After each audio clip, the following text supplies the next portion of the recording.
Is this organic? All right.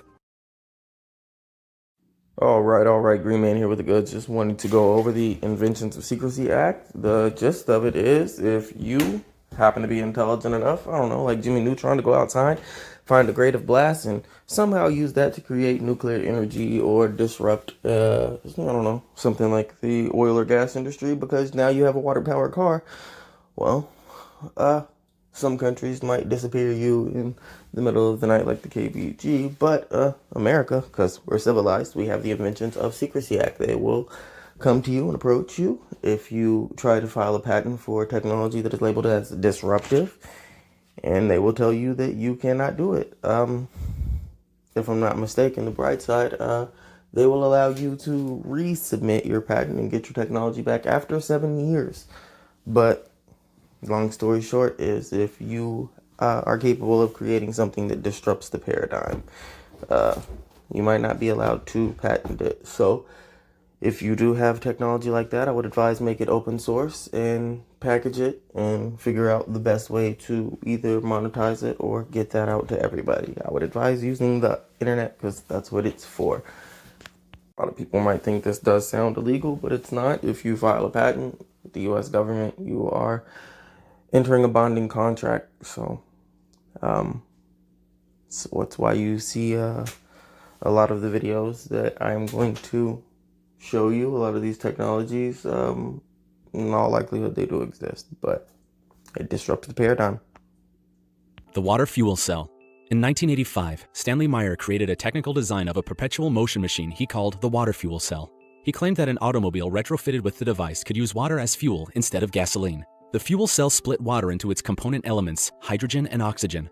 The hydrogen gas was then burned to generate energy, a process that reconstituted the water molecules. According to Stanley, the device required less energy to perform electrolysis than the minimum energy requirement predicted or measured by conventional science. In a news report on an Ohio TV station, Stanley demonstrated a dune buggy he claimed was powered by his device. He estimated that only 83 liters of water were required to travel from Los Angeles to New York. Furthermore, he claimed to have replaced the spark plugs with injectors that introduced a hydrogen-oxygen mixture into the engine cylinders. According to Stanley, he declined a $1 billion offer from an oil company to basically shelf his idea. He had patents on his invention and was ready for production. However, in 1996, he was sued by 2 investors who he had sold dealerships. His device was examined by 3 experts in court who found that there was nothing revolutionary about the cell at all, and that it was simply using conventional electrolysis. The court found Stanley had committed gross and egregious fraud and ordered him to repay the 2 investors. Later in March 1998, Stanley mysteriously passed away from poisoning after dining at a local restaurant. A week later, his house was burglarized and all of his experimental equipment was missing. Today, his patents have expired. His inventions are now in the public domain, available for all to use without restriction or royalty payment. Despite this, no engine or vehicle manufacturer has incorporated Stanley's work. Number 8. The Cloudbuster. This device was designed in 1953 by an Austrian psychoanalyst named Wilhelm Reich.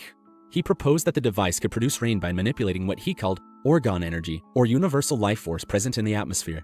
The device consists of an array of parallel hollow metal tubes which are connected at the rear to a series of flexible metal hoses, and the open end of these hoses are placed in water. He claimed that pointing this device at a cloud would eventually cause the cloud to disperse, and that pointing it at an empty patch of sky would eventually cause a new cloud to form. He further claimed that it could also draw in clouds from great distances away. Later that year, he put the device to a test when blueberry farmers in Maine offered to pay him if he could end a drought that threatened the crop. The Weather Bureau had reportedly forecast no rain for several days when he began the experiment. He, along with 3 assistants, set up the device off the shore of Grand Lake, near Bangor Hydroelectric Dam. He operated the device for just over an hour, and according to a source in Ellsworth, the climate began changing later in the night, and then the following morning, it started raining. Witnesses stated that the clouds were very eerie, and the rain continued throughout the day. However, scientists remained skeptic about this and claimed that it was purely coincidence. Starlight. This material was invented over 30 years ago by former hairdresser named Maurice Ward. He claimed that the material can withstand and insulate from extreme heat. He never revealed the exact components of the material, but he stated that it contains a complex polymer of 21 ingredients that can come as a liquid, paste, or solid molded into any form. Maurice never went to a university, nor had any formal scientific training. He'd once worked for a chemical company, but only as a forklift truck driver. And for the majority of his life, he made a living as a hairdresser in a quiet Yorkshire town. He made the discovery purely by accident, after experimenting chemicals in his workshop to develop new hair dyes. His invention attracted a lot of attention during the 90s after it made an appearance on the BBC's Tomorrow's World program. An egg was coated with starlight, and then blasted with a blowtorch at 2,500 degrees Celsius. After several minutes, the surface of the egg was barely lukewarm, and the egg was totally uncooked inside. Maurice also allowed various organizations, such as the Atomic Weapons Establishment and ICI, to conduct tests on samples, but he did not permit them to retain samples for fear of reverse engineering. In lab tests, it has withstood the heat from a nuclear flash and endured temperatures 3 times hotter than the melting point of diamonds. He was bombarded with offers from companies wanting to buy Starlight, but he became more and more reluctant to let the recipe go. He refused to sell it to Boeing for less than a multi-million-dollar sum, and refused to get it patented in fear of someone stealing the recipe. Sadly, in 2011, Maurice passed away at the age of 78 without ever commercializing or patenting his revolutionary material. He once mentioned in an interview that his close family knows the fabrication process, but after his death, neither his wife nor any of his 4 daughters has produced any sample to demonstrate that they know the process. Rife devices. In 1933, an American inventor named Royal Raymond Rife invented an audio frequency emitting device that was capable of sending frequencies into a person's body that would destroy microorganisms found to be casually associated with cancer. Rife's work was totally unlike any other work done in pursuit of a cure for cancer. He invented a microscope that was 8 times more powerful than those used by his contemporaries. Rife and his supporters claimed that each disease or condition has its own electromagnetic frequency. They also said that finding that frequency and producing an impulse of the same frequency will kill or disable diseased cells. Of traceable brainwave due to our genius. The best way to hide from an enemy's radar is to stand near someone with complementary brainwaves that make ours invisible. See, when a Rick is with a Morty, the genius waves get canceled out by the, Morty waves. Because our personalities are so different? Oh, shit, dog!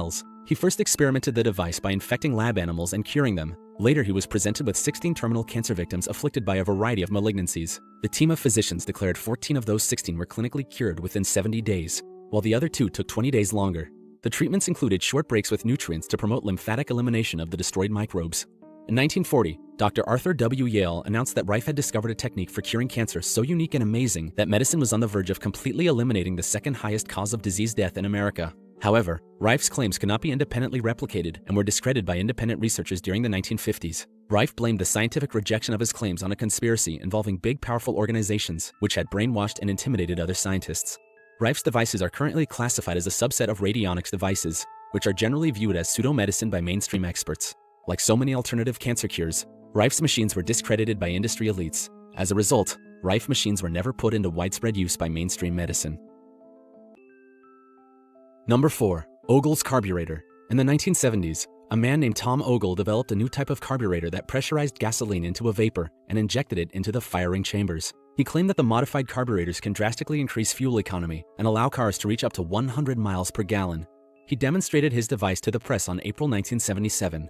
He drove his 1970 Ford Galaxy 200 miles from El Paso to Deming on a measure of 2 gallons of gasoline. His car was under observation at all times, yet the vehicle went the distance without stopping for fuel and averaged 100 miles per gallon at 55 miles per hour. When inspectors checked for a hidden fuel tank, none were found, and there was no sign of fraud.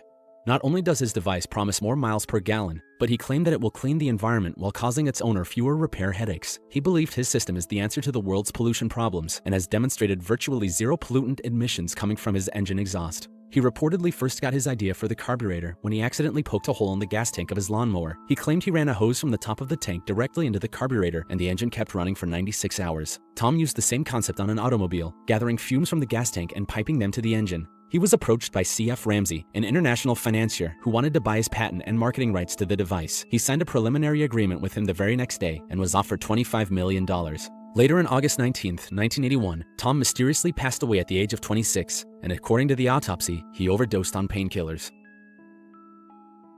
Number 3. Greek fire. Way back in the 7th century, the Byzantine created a weapon known as Greek fire to protect Constantinople during the Arab siege. The incendiary weapon was exceptionally effective in naval warfare, as it could be shot from siphon-like devices and continued to burn even when it came in contact with water. To enhance the effect, the Byzantines installed figureheads of animals like lions on their ships, so it would seem as if the animals were spewing fire from their mouths. This potent weapon gave the Byzantines an edge over their enemies in warfare, and it also had a psychological effect on foes that had never seen such a device. The weapon provided them huge technological advantages, and was responsible for many military victories. Due to its great importance, Greek fire was a closely guarded secret of the empire. No foreigner could expect to gain this knowledge from the Byzantines. Although many nations sought the secret of Greek fire in diplomatic exchanges, the Byzantines never shared this knowledge.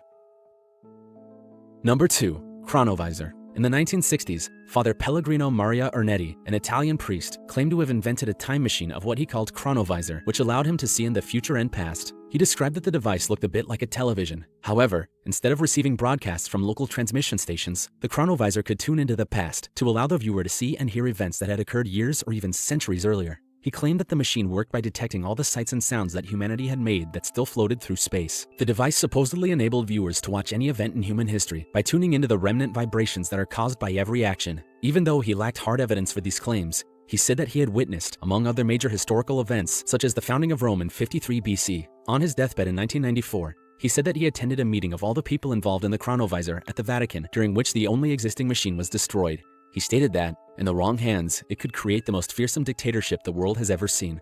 Unsurprisingly, conspiracy theorists say that the Chronovisor is still being used today and is located somewhere in the Vatican, hidden in one of the many chambers. However, others believe that this was just a complete Project XA. In the 1960s, the Liggett and Myers Tobacco Company created a product called the XA. It was a cigarette in which most of the stick's carcinogens had been eliminated. The product was also known as the palladium cigarette, which incorporated palladium nitrate into tobacco and made combustion of the tobacco more thorough and complete, resulting in smoke containing less harmful byproducts. Despite the company's initial support, executives withdrew their backing for the project, and the palladium cigarette never got to the production stage. The company's lawyers had advised that launching a safer product would lead to endless lawsuits from the public for the less safe products that Liggett sold. After 25 years of research and development, the project was abandoned, and more than 2 decades, the public had no better knowledge of a safer product despite the work that was done. What's even worse was that they continued to sell cancer-causing cigarettes, even though they were fully aware of the health risks associated with what they sold. Another reason the palladium cigarette never made it to the shelves was because Liggett didn't want to break ranks with other tobacco giants like Philip Morris. Although the company knew that the product would be commercially viable and marketable, they were more worried about the potential retaliation from other tobacco companies in the industry. In the end, after spending an estimated $10 million on the project, Liggett buried all traces of it in